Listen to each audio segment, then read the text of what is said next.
कहीं कोई चुपचाप सपनों के परों पर उड़ जाता है, तो कोई खामोशी से दूसरों के दर्द को अपना बना लेता है। Lifelines of India. Lifelines of India में आइए सुने उन अनमोल किरदारों की कहानी जो सिर्फ नायक नहीं बल्कि हमारे जीवन के असली मसीहा हैं। अक्सर हम सोचते हैं कि हड्डियां सिर्फ कैल्शियम से मजबूत होती हैं, लेकिन सच्चाई तो ये है दोस्तों कि हड्डियों की मजबूती की पूरी कहानी विटामिन डी और विटामिन के बिना बिल्कुल अधूरी है। आज बॉक्स एफएम के स्टूडियो में हमारे साथ मौजूद हैं एक विशेषज्ञ जिन्होंने पिछले 40 सालों में न सिर्फ हजारों मरीजों का इलाज किया बल्कि लोगों को ये समझाया कि स्वस्थ हड्डियां सिर्फ दवाओं से नहीं बल्कि पोषण और अच्छी जीवन शैली से बनती है। जी हाँ दोस्तों, हम बात कर रहे हैं the critical care expert, the lifestyle guide doctor Ram अवतार शर्मा जी की।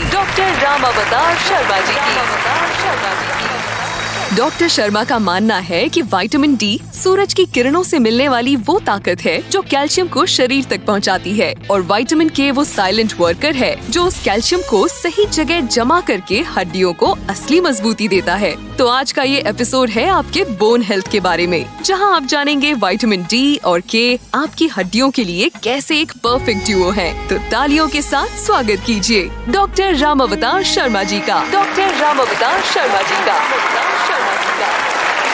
Only on Box FM. Only on Box FM, exclusive जानकारी का भंडारा। बहुत शानदार बातें होती हैं। डॉक्टर राम अवतार शर्मा अपने ज्ञान से दुनिया में रोगों को कैसे दूर भगाया जाए, रोगी को नहीं, रोग को कैसे दूर भगाया, इस मिशन पे लगा जाए। भाई रोग को जानिए पहले। आप जब तक रोग को नहीं जानेंगे, पहचानेंगे नहीं, तो आप उस पर एक्ट ढंग से नहीं कर पाएंगे। इस अभियान में बॉक्स एफएम उनके साथ है। काफ़ी दिनों से नई जानकारी आ रहे हैं। एक गाना था डॉक्टर साहब, धूप में निकला न करो रूप की रानी। हाँ। और आप कहते हैं धूप में निकला करो। मैं कहता हूँ कि धूप में निकलो, घटाओं में नहा कर देखो। क्या बात है। तो दोनों का साइंस अलग है और रोमांस है वो अलग चीज़ है, ठीक है ना। तो दोनों साइंस तो जो यथार्थ है, जो तथ्यात्मक है, उसको स्थापित करता है जी।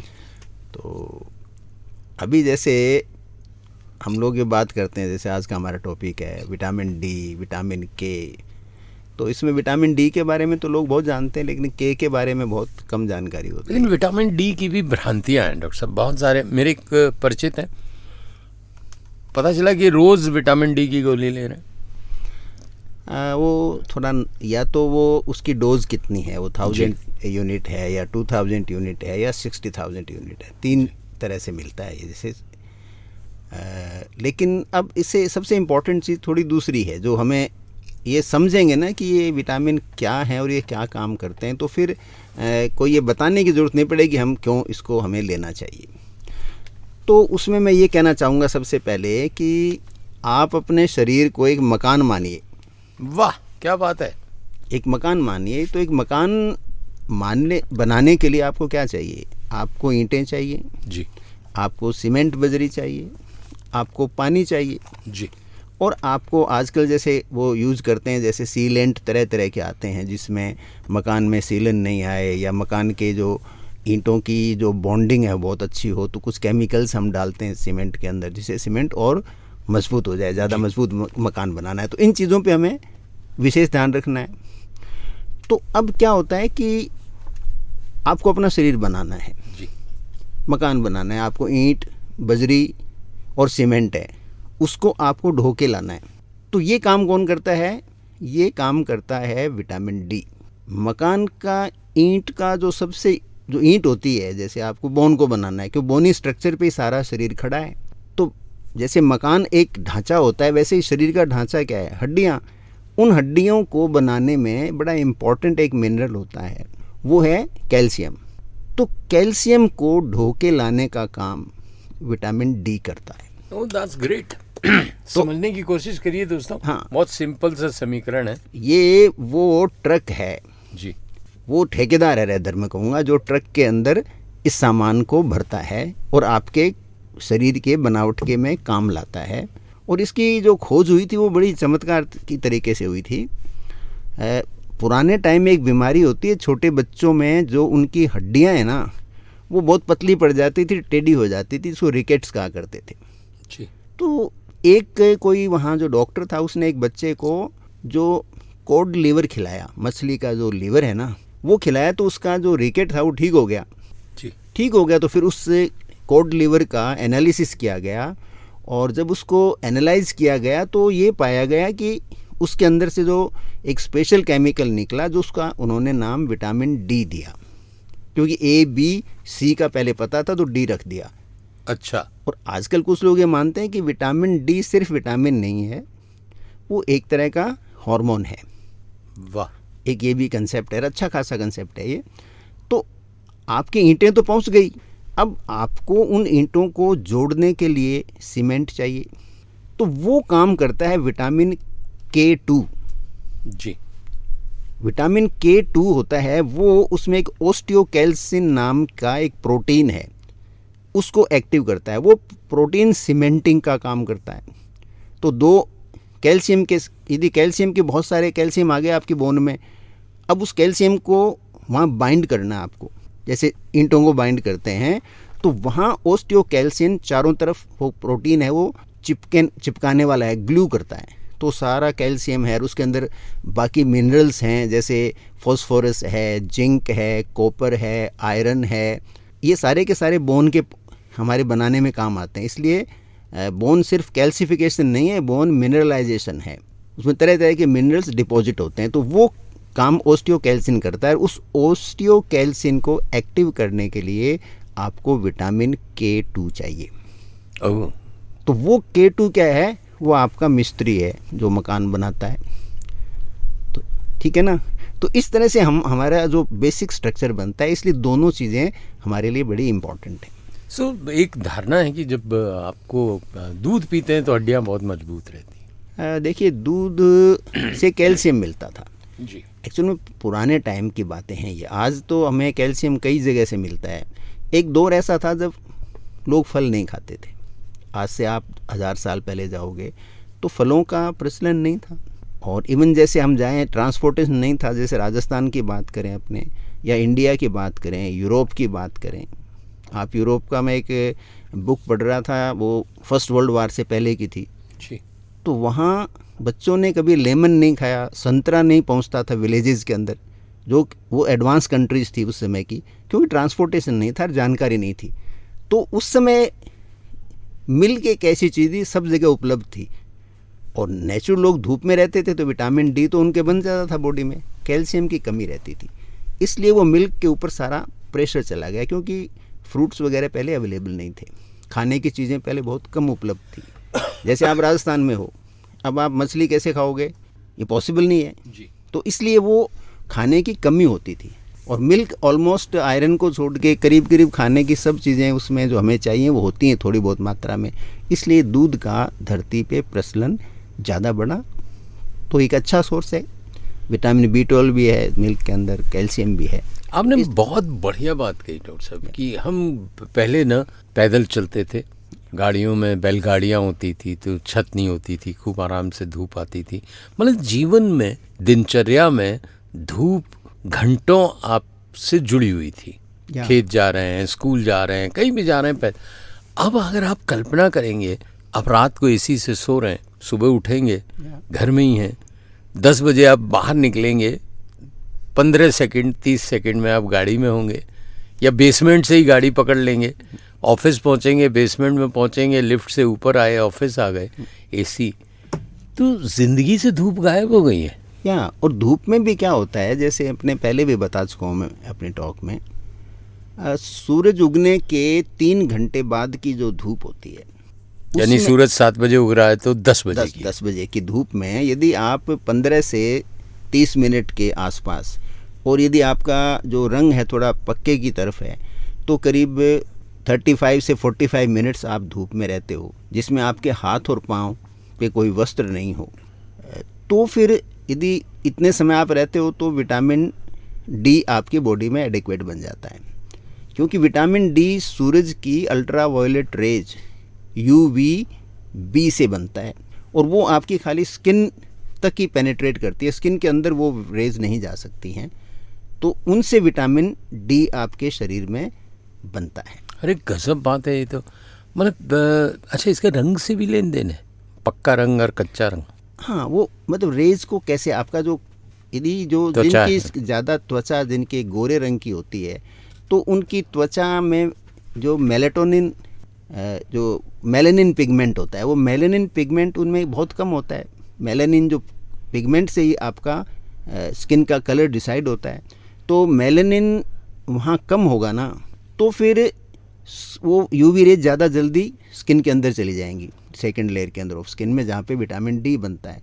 अब जिनमें मेलानिन ज़्यादा, तो मेलानिन उन रेज को अंदर जाने से रोकता है, अंदर जाने से रोकता है। जैसे कि आप काला छाता लगाते हो तो आपको धूप कम लगती है, धूप कम लगती है। सबसे बेस्ट जो ब्लैक कलर का छाता माना जाता है, उसमें आपको नीचे ज़्यादा ठंडक लगेगी कलर्ड छाते के बजाय। तो इसलिए वो टाइम ज़्यादा लगता है फिर उसको। यानी अगर आप डार्क कलर के हैं तो आपको 30 की बजाय 40 मिनट तक 40 मिनट 35 से 40 मिनट्स रहो। और आप जितने गोरे साइड में हो, तो गोरा बिल्कुल फेयर कॉम्प्लेक्स है यूरोपियन जैसा, तो 15-20 मिनट 15 मिनट बहुत होती हैं। और जैसे इंडियन कलर हमारा जो गेहुआ रंग है, उसमें करीब 30 मिनट के आसपास। अब मेरे को समझ में नहीं आ रहा ये गाना क्यों लिखा था। जिसने भी लिखा था वो डॉक्टर नहीं था। धूप में निकला न करो रूप की रानी, गोरा रंग काला न पड़ जाए। हाँ, वो ये क्यों भाई, क्यों? तो चलिए कोई बात नहीं। तो पर ये बड़ी अच्छी बात है। तो आपके हिसाब से आदमी को 10 बजे दिन 9:30 to 10 के बीच में रहना चाहिए। और शाम को सूरज छुपने के 3 घंटे पहले तक, यानी आप ये मानो 9:30 से करीब 3:34 के आसपास, बस इसी में विटामिन डी बनेगा। क्या बात है, विटामिन डी इसी में बनेगा। तो इस पीरियड में आप उसको यूज़ करो, और उससे आपकी बोनी स्ट्रक्चर है वो मजबूत हो जाता है। और इसके साथ यदि आप ये मत मानिए कि विटामिन डी जो सिर्फ हड्डियां बनाने के काम आता है। विटामिन डी आपके कैंसर रोकता है, खास करके महिलाओं में ब्रेस्ट कैंसर को रोकने में विटामिन डी का बड़ा रोल है। यदि जिन महिलाओं के विटामिन डी अपर रेंज में रहता है, जैसे 30 से लेके 100 तक जो इंडिया में कॉमन रेंज है, ज़्यादातर डायग्नोस्टिक सेंटर में, कईयों के अंदर अलग रेंज है जी, लेकिन कॉमन रेंज जो आता है इन्वेस्टिगेशन वाला, उसमें 30 से लेकर के 100 के तक है। तो इनका जिन महिलाओं का 70-80 के आसपास विटामिन डी रहता है, तो उनमें ब्रेस्ट कैंसर होने की संभावनाएं काफ़ी कम हो जाती हैं। ऐसा? हाँ, और इसके अलावा जैसे वायरल इन्फेक्शंस हैं वो बहुत कम होते हैं। कोविड में भी देखा गया हम लोगों ने कि जिनके लेवल में विटामिन डी, जिनके रक्त में ज़्यादा था, अपर लेवल की तरफ था, उनको या तो कोविड हुआ नहीं, और कोविड हुआ तो कोविड का प्रभाव कम हुआ। तो ये भी वहाँ पर एक कॉमन ऑब्जर्वेशन रही है। गजब की जानकारी है। अरे जो फ्लैट्स में रहते हैं उनके लिए थोड़ा, पर हाँ बालकनी में आ जाइए। ज़रूरी नहीं है कि आप मतलब छत नहीं है तो आप घूम नहीं सकते, आप लॉन में घूम सकते हैं। सड़कों में सैर के वास्ते सड़कों पे निकल आते थे, दुष्यंत कुमार का शेर है। हाँ, नहीं मुकुल जी, देखिए आपको आश्चर्य होगा कि दुनिया में करीब 100 करोड़ लोग ऐसे हैं जिनके शरीर में विटामिन डी की कमी है। 100 करोड़ लोग? 100 टोटल, जैसे हम 1 अरब लोग, 8 अरब के आसपास शायद पॉपुलेशन है वर्ल्ड की, उसमें से 1 अरब लोग विटामिन डी से की कमी से पीड़ित हैं। और ये खास करके उन देशों में विटामिन डी की ज़्यादा कमी है जहाँ सूरज लंबे समय तक रहता है, क्योंकि लोग जो चीज़ सरलता से उपलब्ध होती है उसको अपनाते नहीं हैं, उससे वो दूर भागते हैं। और यूरोपियंस वगैरह देखो, जहाँ भी make hay when the sun shines, वो सूरज निकलते ही बाहर भागते हैं, और हम लोग सूरज निकलते ही अंदर भागते हैं। ये हमारी एक मानसिकता होगी। और उसका एक कारण ये भी है कि शायद जानकारी का अभाव है, लोगों के पास पता नहीं है। लोगों को ये भी पता नहीं है कि ब्रेस्ट कैंसर के अलावा ये जो कोलन में हमारे कैंसर होता है, बड़ी आंत के नीचे का हिस्से में जो कैंसर होता है, उसको रोकने में भी विटामिन डी बहुत सहायक है। विटामिन डी की यदि आपके कमी होगी तो एक पैराथायरॉयड ग्लैंड होती है थायराइड के ऊपर, उसमें पैराथॉर्मोन हार्मोन बनता है, पैराथॉर्मोन हार्मोन जी, उसका लेवल बढ़ जाता है। तो वो हार्मोन क्या करता है, आपकी बोन से कैल्शियम निकाल लेता है। Oh my God. तो आपकी हड्डियाँ कमज़ोर पड़ जाती हैं, और इसलिए उम्र के साथ आप में ऑस्टियोपोरोसिस डेवलप होती है। पोरोसिस मीन्स पोरस, यानी बिल्कुल छिछली, आपकी हड्डियां कमज़ोर हो जाती हैं कि थोड़ी सी चोट में ही बॉडी टूट जाती है। तो ये सब चीज़ इंटरकनेक्टेड है। और इस महत्व को यदि हम समझते हैं कि साहब सिर्फ कैल्शियम पे मत जाइए, विटामिन डी कम होने से आपके तो हार्मोन का स्तर बढ़ जाता है, जिसको ये कंट्रोल में रखता है, नियंत्रण में रखता है, पैराथायराइड हार्मोन, वो आपकी बोन से कैल्शियम निकाल लेगा। माय गॉड, ये डॉक्टर साहब ने बड़ी अच्छी जानकारी दी कि बाहर यूरोप वगैरह में जैसे ही समर शुरू होता है, धूप के लिए ऐसे ललचाते हैं और भरी धूप में स्विमिंग कर रहे हैं, भरी धूप में पार्क में लेटे हुए हैं, पूरे बच्चों को सबको बाहर ले आते हैं कि भाई धूप ले रहे हैं, खेल रहे हैं। तो बड़ा आश्चर्य होता था कि भाई इस धूप के लिए उनको इतना अवेयरनेस है। हमारे देश में भी अब जैसे हम बार बार कहेंगे, मतलब यहाँ मुश्किल है, हम लोग जो मेरा अनुभव है इतने सालों का, हम लोग वैचारिक स्तर पे बड़े रिजिड हैं, हमारे अंदर लचीलापन कम है, हम ज्ञान को सुन के उसको अपनाते नहीं हैं। हमें लगता है कि नहीं ये नहीं, मैं तो ऐसा ही है, हमारी तो प्राचीन संस्कृति ऐसी थी, हमारे ऋषि मुनि ऐसे थे। हम इस तरह के वहाँ ढकोसलापंथी में चले जाते हैं, अरे भाई अच्छे थे, किसने मना किया है कि अच्छे नहीं हैं। लेकिन आज परिस्थितियाँ बदल गई हैं, वो अलग परिस्थितियों में रहते थे, आज हम अलग परिस्थितियों में हैं। तो जो परिस्थिति के हिसाब से यदि हम नहीं ढलेंगे तो उसकी कीमत हमें चुकानी पड़ेगी। इसलिए आज भारत है, देखो, cancer capital of the world मानने लगे, डायबिटिक कैपिटल ऑफ वर्ल्ड मानने लगे इसको, क्योंकि मेटाबॉलिज्म आपका सारा डिस्टर्ब हो जाता है। गजब। ये इसलिए कि जो आपने कहा ना कि ये ज्ञानी लोग हमारे यहाँ ज़्यादा हैं, जो दूसरे ज्ञान को, जो अच्छे ज्ञान को नहीं लेते, नहीं अपनाते। हमारे एक मित्र हैं, बराबर बोलते रहते हैं कि यार वॉक नहीं कर रहा इसलिए डायबिटीज़ बढ़ रही है। अरे भाई वॉक क्यों नहीं कर रहे, कल से शुरू कर दूंगा। और इस बात को सुनते हुए हमें सालों हो गए, मतलब 10 साल हो गए कि कल से उनका वॉक शुरू होगा। So when you know your disease, even then अगर आप काम वो एक्ट नहीं कर रहे जो उस बीमारी को दूर करे, ये तो मतलब कमाल की बात है। उसका एक कारण है, अभी तक हमारे यहाँ पिछले 20 साल 15-20 साल को छोड़ दो, हमारे यहाँ इलाज तकरीबन फ्री होता था, तो हम उसकी वैल्यू नहीं समझते थे। अब जैसे जो मेडिकल कॉस्ट बढ़ेंगी, और मेरा मानना है कि अभी जो मेडिकल कॉस्ट हैं आने वाले 10 साल में यहाँ से कम 8 से 10 गुना ज़्यादा हो जाएंगी जी। तो जब वो उस कॉस्ट की रेंज में पहुँचोगे, और अभी हमारे इंश्योरेंस प्रीमियम कम है, मेरा मानना है कि इंश्योरेंस प्रीमियम आने वाले समय में आपकी जो महीने की इनकम है उसका 30 से 40% आपको मेडिकल प्रीमियम पे इंश्योरेंस कंपनियों को देना पड़ेगा। जिस दिन ऐसा होगा उस दिन लोग फिर अपने जो प्रिवेंटिव मेडिसिन है, अपने स्वास्थ्य का जो ध्यान रखना है, उस दिन शुरू करेंगे। आदमी क्या है, कोई भी आर्थिक दंड होता है ना, उसके प्रभाव में ही अपने जीवन में परिवर्तन लाता है। क्या बात कही है, क्या बात कही है। मतलब आप यूँ समझाइश कर दीजिए कि फर्स्ट लेन में आपको बड़े ट्रक वाले भाई साहब गाड़ी नहीं चलानी है तो वो नहीं सुनेंगे। हाँ, उसके 5,000 जुर्माना कर दो तो वो दूसरे दिन से पहली लेन ही भूल जाएगा। यही चीज़ें होती हैं जी, सारी। बहुत खूब, बहुत प्यारी बातें चल रही हैं डॉक्टर राम अवतार शर्मा साहब से। हड्डियों को कैसे मजबूत करें, विटामिन डी, विटामिन K2 ये क्या है, इन पर बात करेंगे एक बहुत प्यारे गाने के बाद। बाय डॉक्टर राम अवतार Sharma, presented by box FM।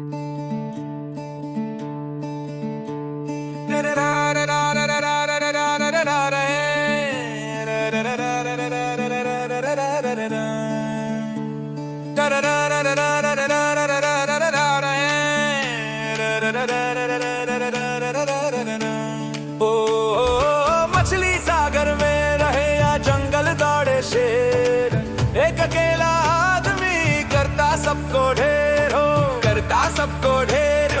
मछली कई टनों की, छोटी बांधे जाल नष्ट हो जाती घनों की, गोली लगे अच्छू कुड़े जो पंछी आकाशा, भरती फिर भी नहीं मनुज की कभी पिपासा, दिखने में ये मानो लगता भोला भाला, कितनी सृष्टि का विनाश इसने कर डाला, मछली सागर में रहे या जंगल दौड़े शेर, एक अकेला आदमी सबको करता ढेर हो, मछली सागर में रहे या जंगल दौड़े शेर, एक अकेला आदमी सबको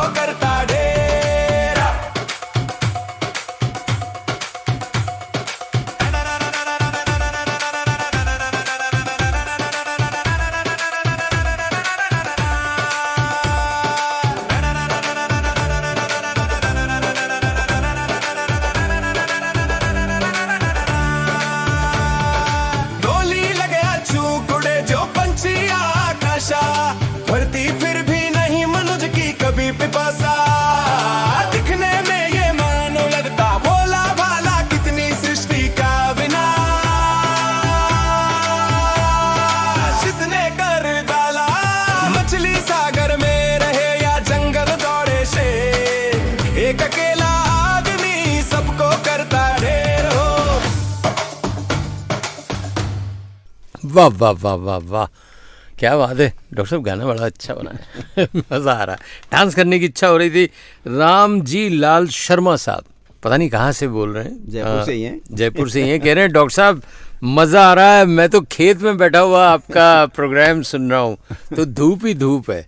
क्या बात है राम जी लाल जी, मज़ा आ गया। आप तो यार धूप का आनंद ले रहे हैं, थोड़ी धूप मुट्ठी भर हमें भी भेज दीजिए, अच्छा लगेगा। वैसे बाहर है पर वो क्या है कि अपनी अपनी किस्मत है, मैं स्टूडियो के बंद कमरे में एसी को भोगना पड़ रहा है और कुछ लोगों को वो नसीब नहीं होता। एनीवे आगे आ जाए। ये पहले पहलवान बड़े मजबूत हड्डियों के होते थे।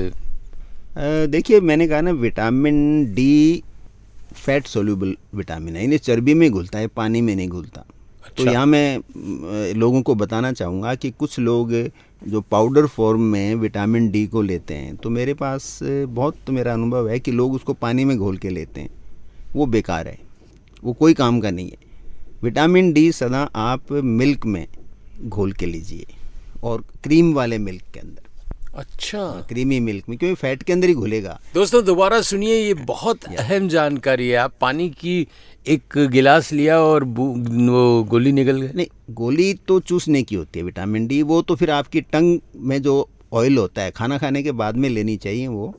और वो आप वो चूसने की होती है एक तो गोली होती है वो चूसने की होती है, और एक लिक्विड कैप्सूल होता है। कैप्सूल होता है, जो कैप्सूल होता है उसके अंदर तो ऑलरेडी ऑयल होता है, वो ऑयली कैप्सूल होता है, तो वो तो घुल जाते हैं, तो वो पानी से ले सकते हो। और जो च्यू करने वाले को आप डायरेक्ट च्यू कर रहे हो तो बॉडी के थ्रू एब्जॉर्ब हो जाती है। जो पाउडर फॉर्म में आता है, जो बच्चों को भी देते हैं, बड़ों को भी देते हैं, उसको लोग गलती क्या करते हैं, पानी में घोल के लेते हैं। वो पानी में घुलेगा ही नहीं, वो नीचे रह जाएगा बॉटम में, आपके शरीर में जाएगा नहीं वो। इसलिए आपने पहलवानों की बात कही ना, तो पहलवान यूजुअली धूप में रहते थे, शरीर पे ऑयल की मालिश करते थे, तो जो विटामिन डी बनता था उनकी स्किन में, वो वहीं का वहीं उनके ऑयल में एब्जॉर्ब होके अच्छा खासा स्टोरेज बन जाता था। तो उनकी बोन यूजुअली पहलवानों की आज भी पहले भी मजबूत होती हैं हड्डियाँ उनकी। तो एक रीज़न है। दूसरा मैं बताना चाहता हूँ विटामिन डी के और जो सोर्सेज हैं, नॉन वेज के अंदर लोगों को भ्रम है कि हर नॉन वेज में विटामिन डी मिलेगा, ऐसा नहीं है। सिर्फ वो मछलियाँ जिनमें फ़ैट होती है, मैंने कहा ना फैट सोल्यूबल है, ये फैटी फिश जो कहते हैं उस कैटेगरी वाली मछलियाँ हैं, उनके अंदर मिलेगा। उनका नाम है टूना, साल्मन, मैकेरल और ऑक्टोपस नाम का एक मछली तो नहीं है, वो अलग है। नाम दोबारा? टूना, साल्मन, मैकेरल एंड फिर ऑक्टोपस। ओके, तो उनके अंदर मिलेगा। और वेजिटेरियन साइड में जाओ तो मशरूम के अंदर विटामिन डी छुपा हुआ होता है।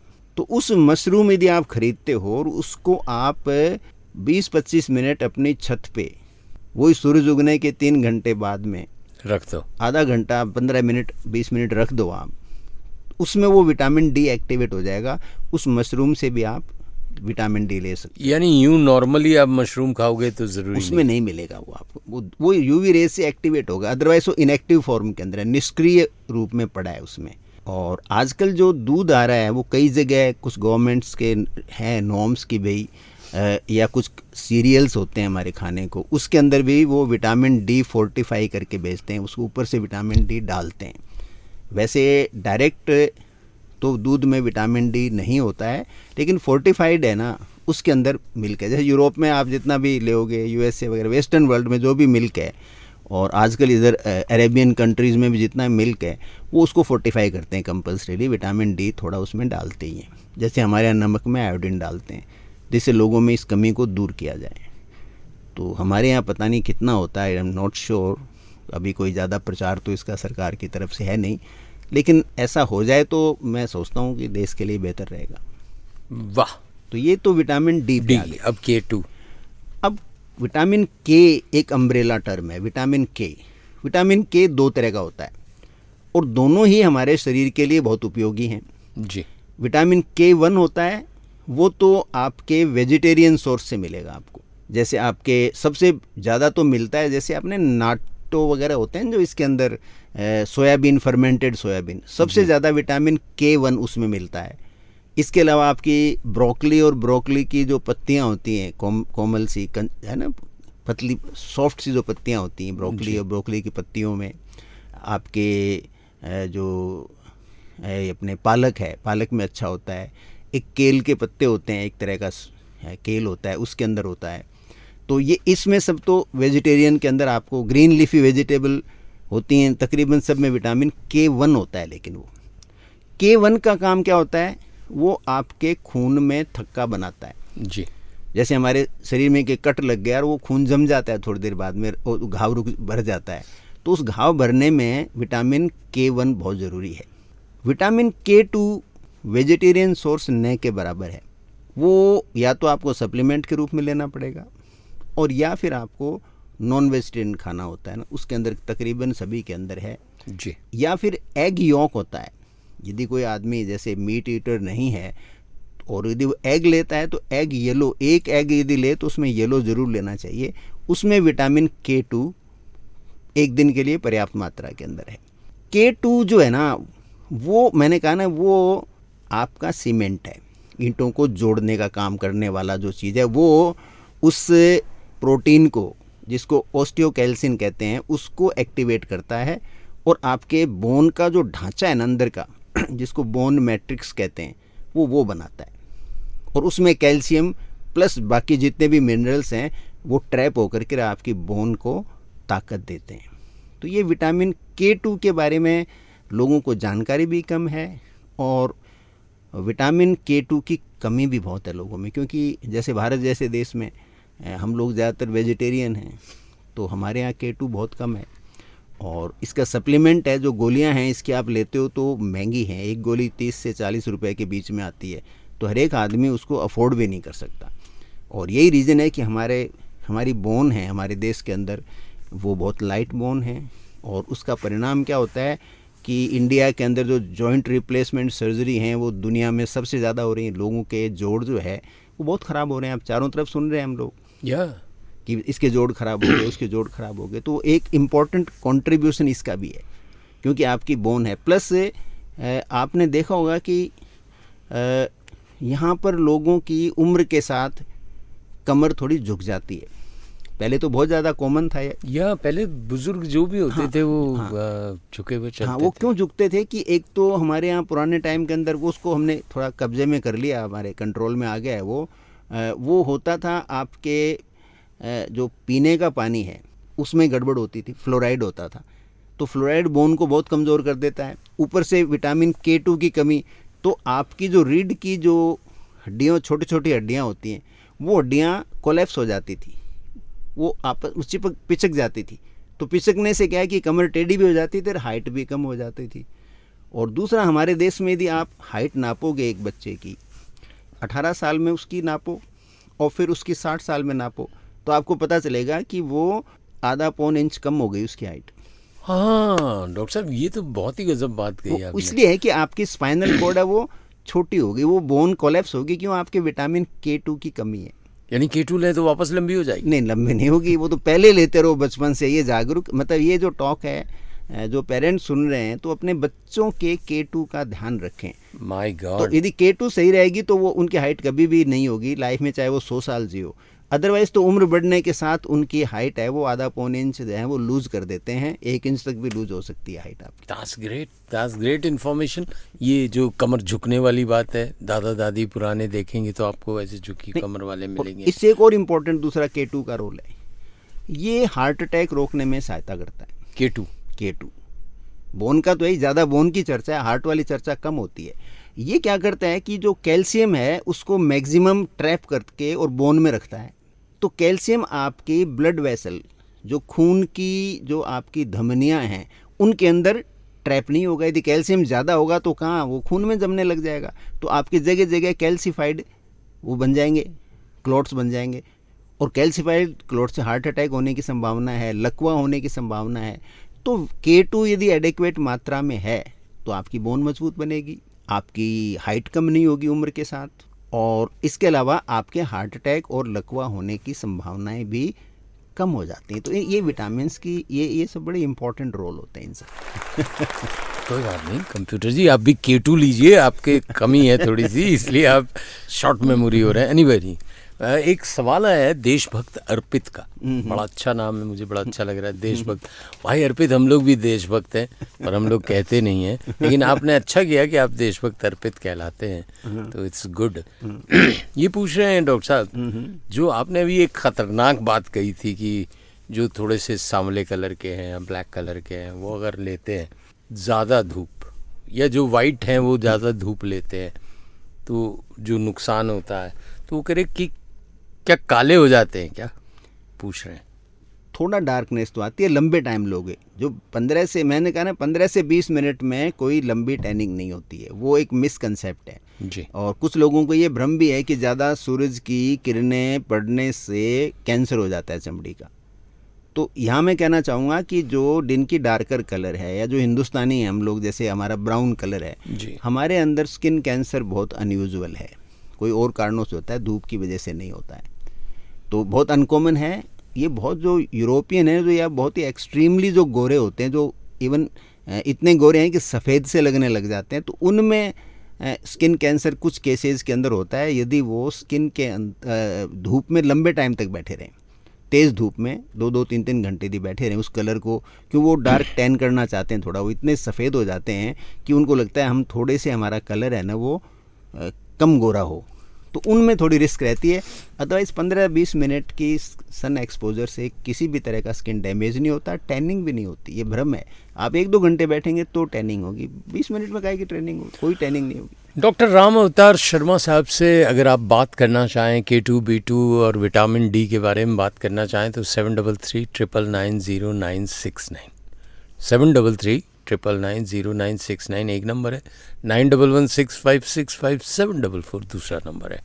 और बहुत सीधा तरीका है, बॉक्स FM का ऐप है, उसमें एक फ़ोन की फ़ोटो छपी हुई है, उसे हल्के से सिर्फ टच कर दीजिए, ऑटोमेटिकली मज़ा आ जाएगा आपको कि बिना नंबर डायल किए हुए टच करने से सीधा स्टूडियो से जुड़ जाते हैं।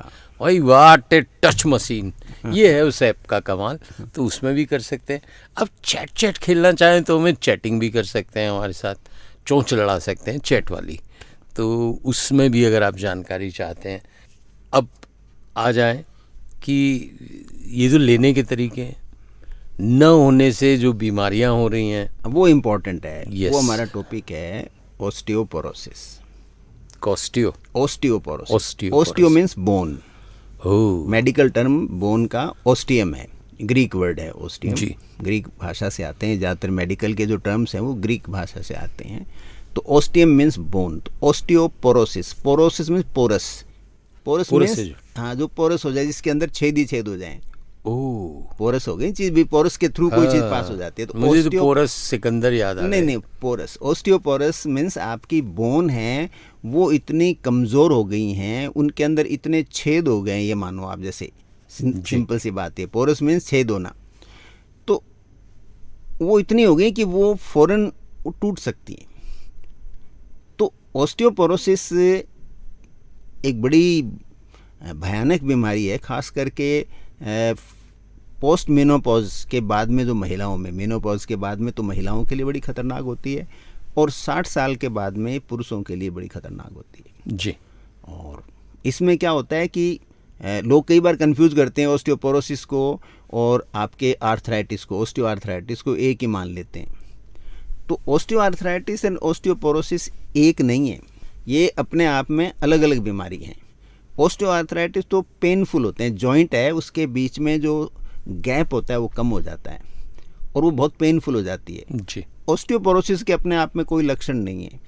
इसका पहला लक्षण क्या होता है, और जो सबसे कॉमन लक्षण है, फ्रैक्चर।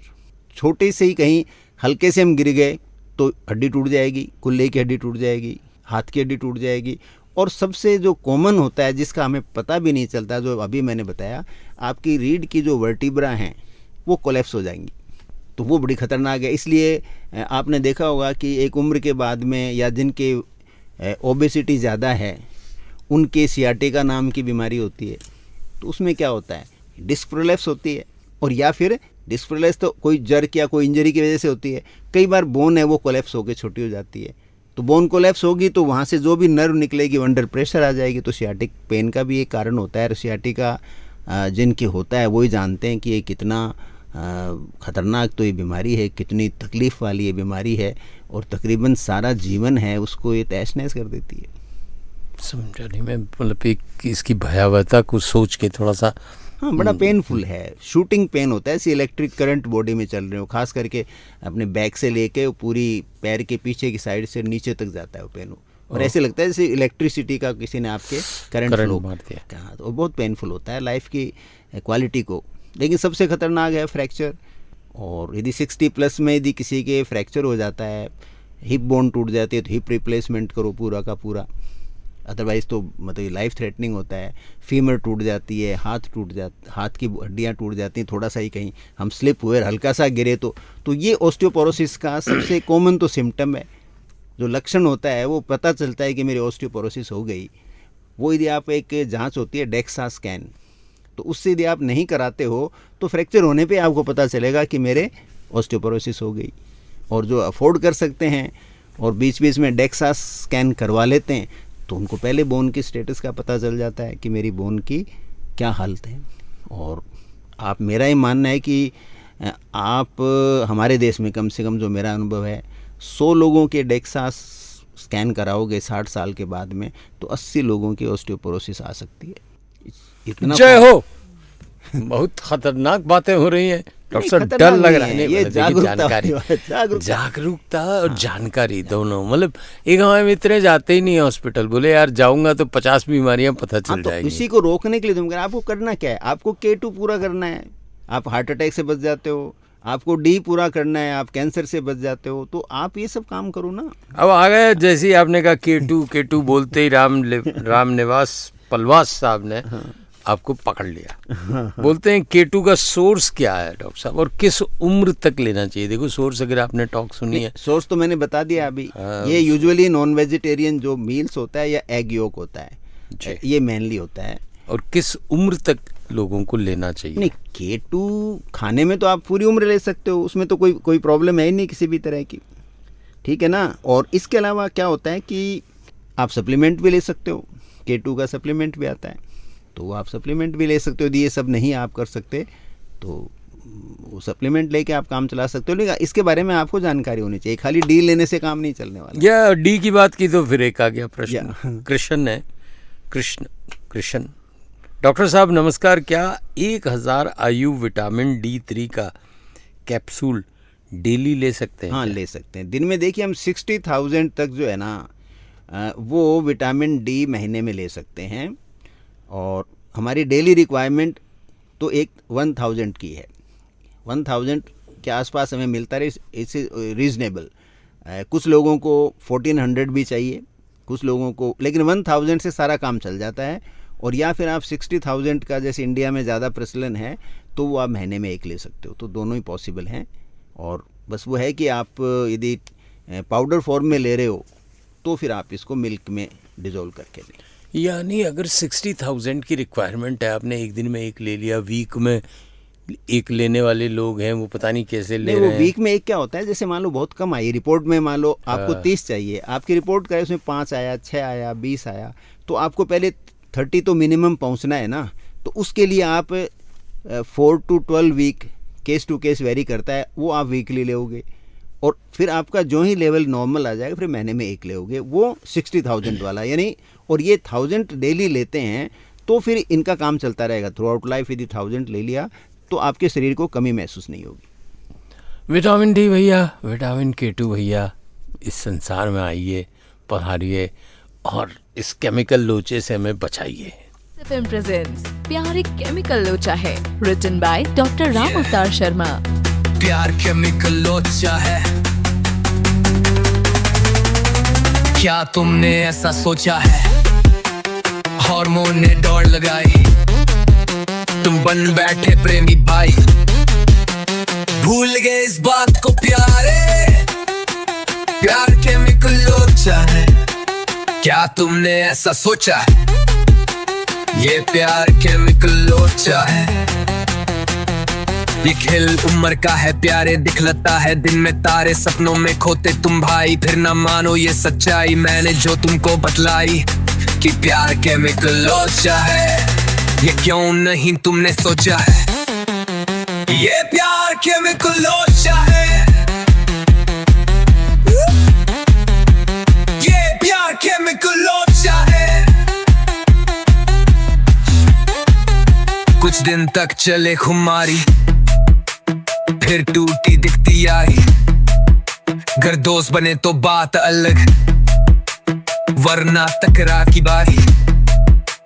अब भी जागो तुम प्यारे और सुन लो बात हमारी कि प्यार केमिकल लोचा है।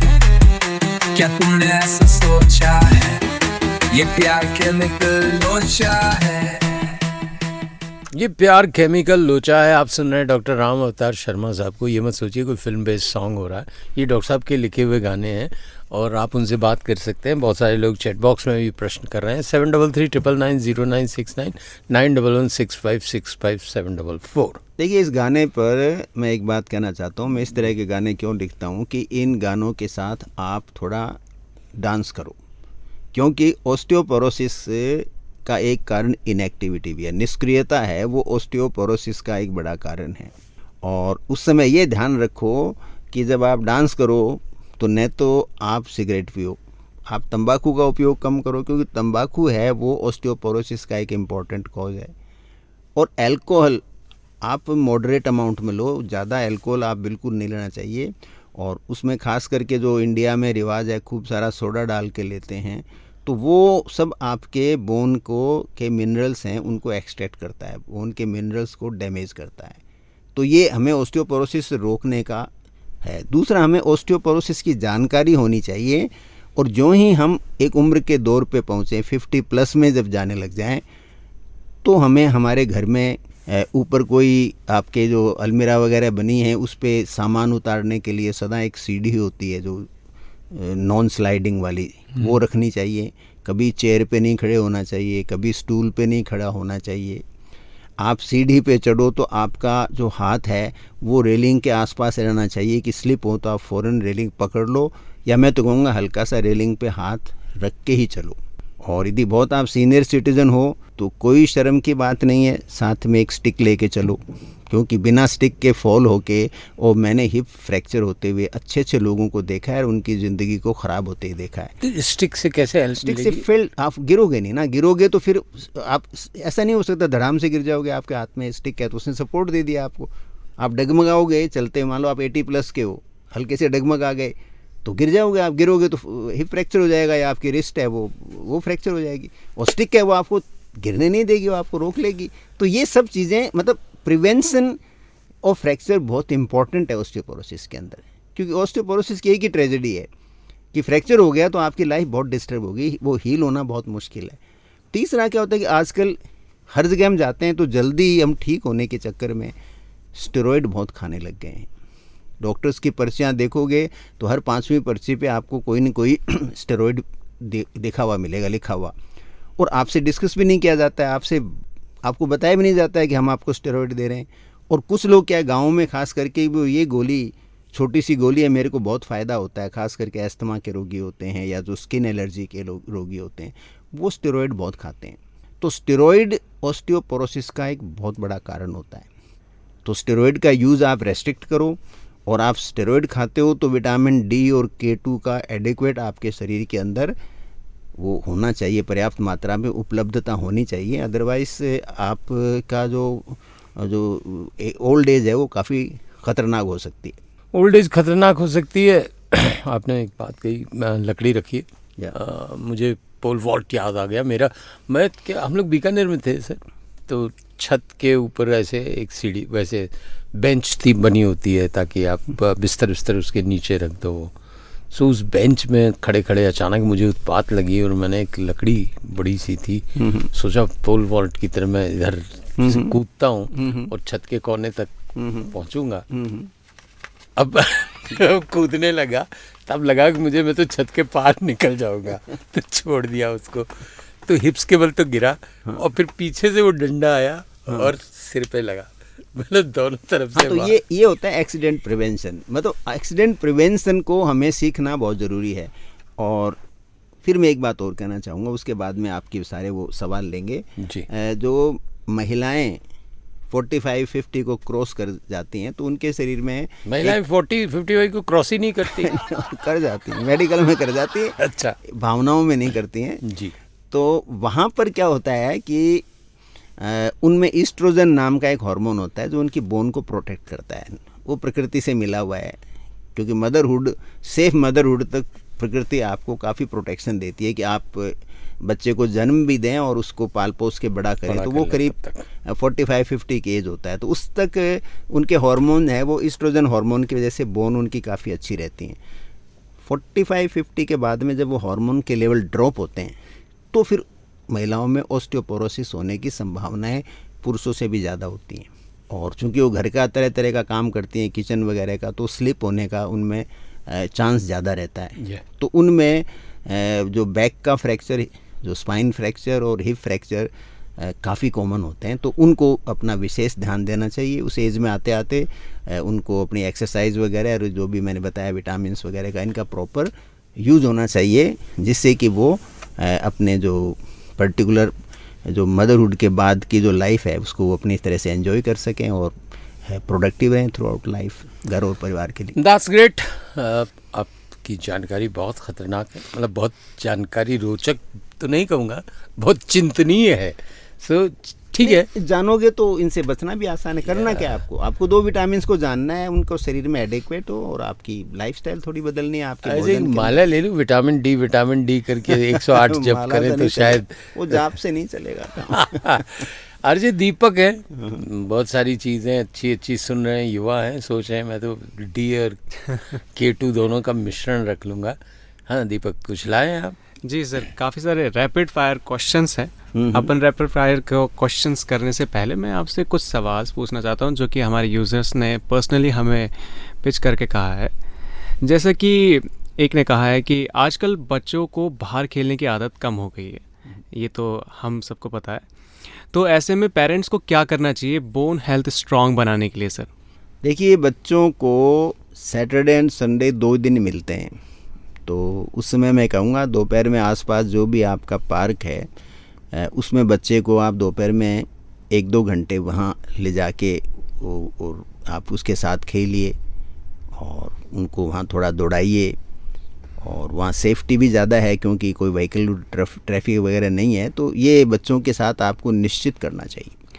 और एक और सवाल है सर कि आजकल लोग जिम और हैवी वर्कआउट्स करते हैं, क्या बिना सही विटामिन डी और के मेहनत करना सही रहता है? नहीं, वो सही बिल्कुल नहीं रहता। यदि इनकी कमी है तो मैंने कहा ना विटामिन डी कम होगा, और आप यदि बहुत हैवी एक्सरसाइज करते हो तो पैराथायरॉयड हार्मोन रिलीज होता है, तो वो आपकी जो बोन है उनको बहुत वीक कर देगा और किसी भी टाइम फ्रैक्चर हो सकता है।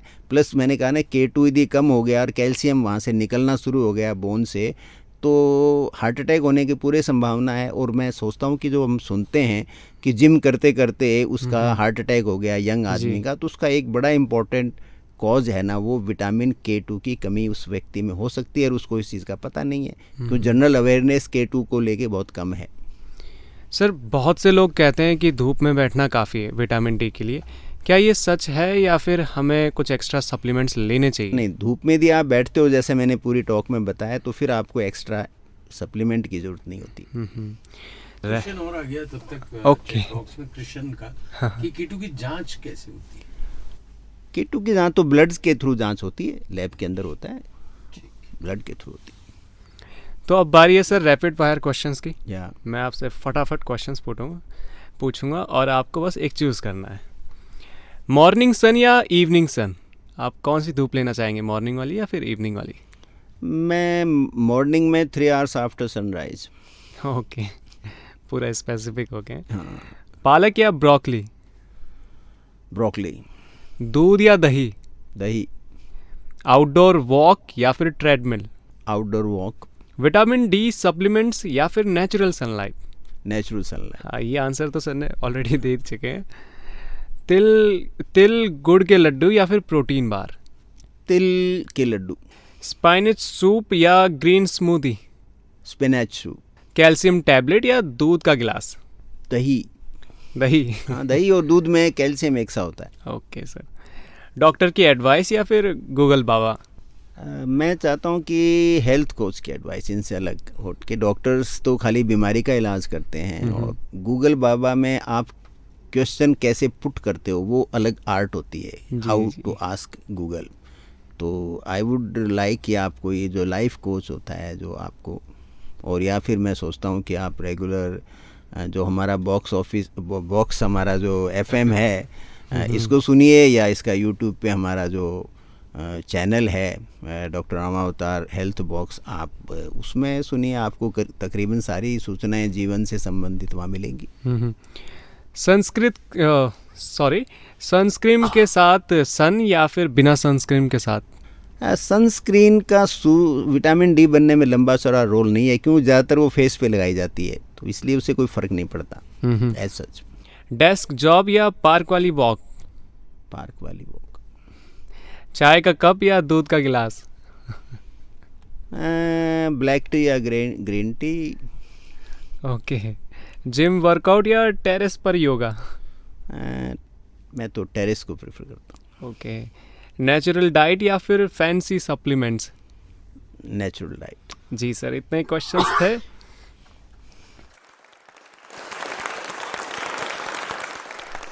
वाह भाई दीपक, वाह, मज़ा आया। अच्छे अच्छे प्रश्न बना के लाए आप, डॉक्टर साहब का इंटरव्यू ले रहे हैं। आ जाएं अब चलते चलते लोगों को, जो लोग बहुत जागरूक हैं, आपके प्रोग्राम को रेगुलर सुनते हैं, नटशेल में हम जानकारी दे देंगे भाई मूल ये बातें हैं जो उन्हें समझनी चाहिए, जो करनी चाहिए।